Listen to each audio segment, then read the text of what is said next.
Hi, I'm Dustin Schlichting at Newton Sports Specialist, and I'm going to bring you this week's tip of the week.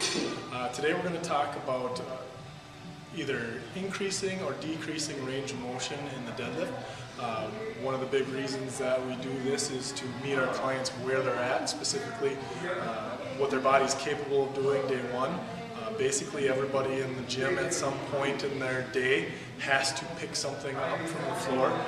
So almost everybody in the gym will be using some variation of a deadlift. I'm going to show you a little bit about how we will adapt different variations of the deadlift for our different clients. When we're talking about deadlifting, picking something up from a dead stop on the floor, one of the things we first start with is a kettlebell deadlift.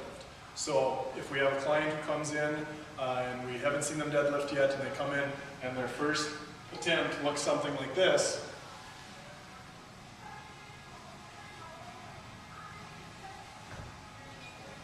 we see that there's some issue going on within that motion. Before we try to cue them up a whole lot, one of the first things we'll do is just see if that range of motion is too great for them. If they need to shorten that range of motion a little bit and it cleans that up, that's exactly what we'll do.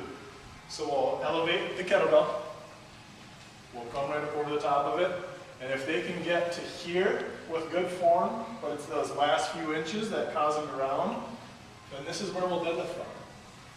Okay? We'll focus on getting the majority of our work done with a reduced range of motion while still trying to gain that additional range of motion in other aspects of our training. Limiting the range of motion from the bottom of the movement isn't the only way that we'll adapt.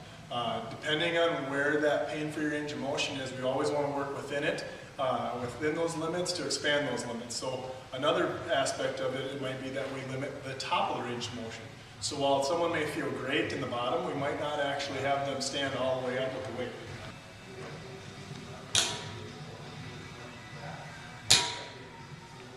And again, that's something where we would get that additional range of motion from other pain-free aspects of their training.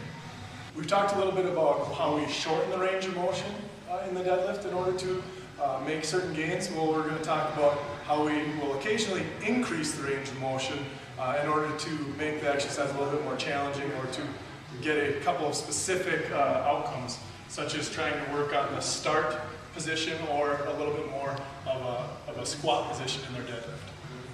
So in this case, we'll elevate the person instead of the weight. So I'll actually be on a 2-inch block and I'll have to go down farther for the weight.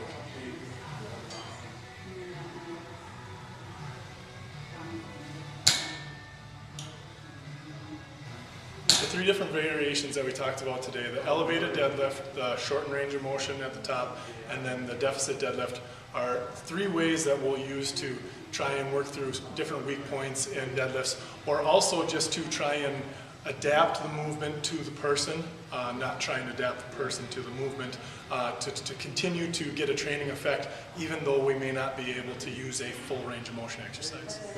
And really, when you start talking about modifying techniques to fit people, this is really just the tip of the iceberg. It's really finding what works best for that person and then going from there. Thank you guys for watching the NSS Tip of the Week.